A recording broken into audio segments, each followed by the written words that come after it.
Hello students, welcome to Vaghela study channel. વિદ્યાર્થી મિત્રો, Vaghela study ચેનલમાં તમારું સ્વાગત છે. જો આ ચેનલમાં તમે સૌ પ્રથમ આવ્યો હોય તો આ ચેનલને લાઈક કરો, શેર કરો અને સબસ્ક્રાઈબ કરો. હવે આજે આપણે ધોરણ 10 તેની ગાલા સ્વાધ્યાય પરથી વિષય સામાજિક વિજ્ઞાનનું સોલ્યુશન આપવાનું છે. તો આ સ્વાધ્યાય પોથી જે છે તેમાં દરેક પાઠના સોલ્યુશનો વાઘેલા સ્ટડી ચેનલમાં આપવામાં આવશે. તો તમે તમારા મિત્રોને ખાસ માહિતી આપો, વાત કરો કે વાઘેલા સ્ટડી ચેનલને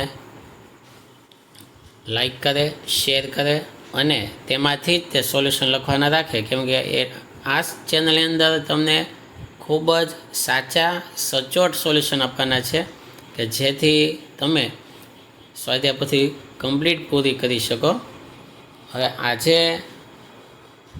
પાઠ પહેલો, સામાજિક વિજ્ઞાનનો ભારતનો વારસો, તેના સોલ્યુશનની વાત કરીએ તો સૌથી પહેલાં જોડકા અપાયેલા છે. જોડકામાં જો સામે જવાબ આપેલા છે, જો વૌઠાનો મેળો પહેલાં સામે ડી આવશે, ધોળકા અમદાવાદ. બીજું ભાદરવી પૂનમનો મેળો, તેમની સામે સી એટલે કે અંબાજી આવશે. ડાંગ દરબારનો મેળો, તેમની સામે ઈ એટલે કે આહવા ડાંગ આવશે. પછી ચોથું તરણેતરનો મેળો, તેની સામે બી આવશે, તરણેતર સુરેન્દ્રનગર. એવી તે રીતે આ જોડકા બીજા અપાયેલા છે. જો ભવનાથનો મેળો, તેની સામે સી. ગિરનાર બહુચરાજીનો મેળો, તેમની સામે એ મહેસાણા. ત્રીજું માધવપુરનો મેળો, તેમની સામે ઈ પોરબંદર. ચોથું કાર્તિકી પૂનમનો મેળો, તેમની સામે બી સોમનાથ ગીર. ત્રીજા જોડકા જે છે તેમાં મોઢેરાનો મેળો, તેમાં સી મહેસાણા. ભડિયાદનો મેળો, તેમાં ઈ અમદાવાદ. નકરંગનો મેળો, તેમાં ડી કોરિયાક ભાવનગર. અને ગોળ ગધેડાનો મેળો અને તેમની સામે બી ગરબાડા દાહોદ આવશે. ચોથા જોડકા જે છે આર્યો, તેમાં ડી આવશે નોર્ડિક. બીજું મોંગોલોઈડ, તેમના સી કિરાત. ત્રીજું એશિયાઈ સિંહો, તેની અંદર આવશે ગીરના જંગલો. ચોથું મૌર્ય યુગની ઊંધા કમરની આકૃતિ પરના શિલ્પ, તો તેમાં આવશે એ સિંહ અને વૃષભ. ત્યારબાદ ખરા ખોટા છે. જો આ રીતે બધા ખરા ખોટા આપેલા છે. પહેલું ખોટું, બીજું ખોટું, ત્રીજું ખોટું. ત્રીજું એટલે ખોટું છે કે 18 જ્યોતિર્લિંગ ન હોય, 12 જ્યોતિર્લિંગ હોય. ચોથું ખોટું. પાંચમું ખોટું એટલે છે કે 5 થી 6 ફૂટ ઊંચા ન હોય, 4 થી 5 ફૂટ હોય તો સાચું થાત, એટલા માટે ખોટું છે. પછી છઠ્ઠું ખરું, સાતમું ખરું. આ રીતે ખરા ખોટા છે. પછી એક બે વાક્યમાં ઉત્તર. તો ભારતનું શિલ્પ 5000 વર્ષ જૂનું. આ બધું વિડીયો પોઝ કરીને તમારે અસાઇનમેન્ટમાં લખી લેજો વ્યવસ્થિત. શ્યામ રંગના, તો કે ઓસ્ટ્રેલોઇડ એટલે કે નિષાદ પ્રજા. દ્રવિડોમાં કઈ કુટુંબ પ્રથા? તો માતૃમૂલક. કઈ પ્રજા ઉત્તર પશ્ચિમ ચીનમાંથી આવી? મોંગોલોઇડ. આર્યોએ વાયવ્ય ભારતને કયું નામ આપ્યું? આર્યાવર્ત. ઉત્તરાજ નૃત્ય મહોત્સવ ક્યાં ઉજવાય? મોઢેરા. વડનગરમાં કયો ઉત્સવ ઉજવાય? તાનારીરી. ભાવનગર જિલ્લાનું જૈન તીર્થ? પાલીતાણા. અમદાવાદની મસ્જિદ? જામા મસ્જિદ. પછી ખાલી જગ્યા. જો ભારતના પ્રાચીન ગ્રંથ વિષ્ણુ પુરાણમાં ભારત માટે ભારત વર્ષ શબ્દ છે. ભારત બીજી ખાલી જગ્યા. ભારત વિશ્વમાં 7મું સ્થાન ધરાવે છે વિસ્તારની રીતે. આપણે નદીને લોકમાતા કહીએ છીએ, તો તેમાં લોકમાતા. અને ચોથું પુરાતત્વીય મહત્ત્વ ધરાવતું લોથલ, ધોળકા તાલુકામાં. પાંચમું મોઢેરાનું ખાલી જગ્યા મંદિર, તો સૂર્ય મંદિર.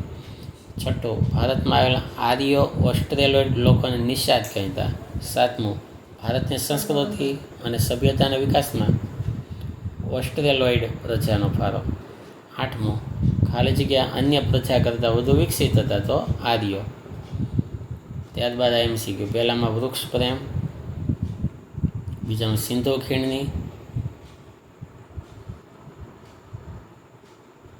અને ત્રીજામાં એ કલમ 51 ક, ચોથામાં એ હિન્દી, પાંચમામાં સી ઉત્તરાર્ધ નૃત્ય મહોત્સવ મોઢેરા, અને છઠ્ઠામાં નદીઓ. અહીંયા સેક્શન એ પૂરો થયો.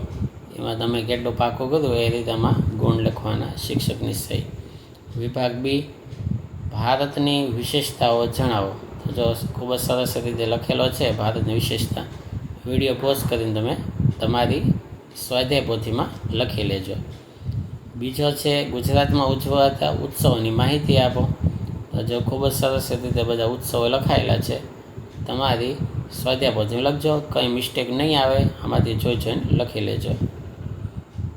ત્રીજો છે પ્રાચીન ભારતમાં આવેલ વિદેશી પ્રજાનું ભારતીયકરણ કેવી રીતે થયું.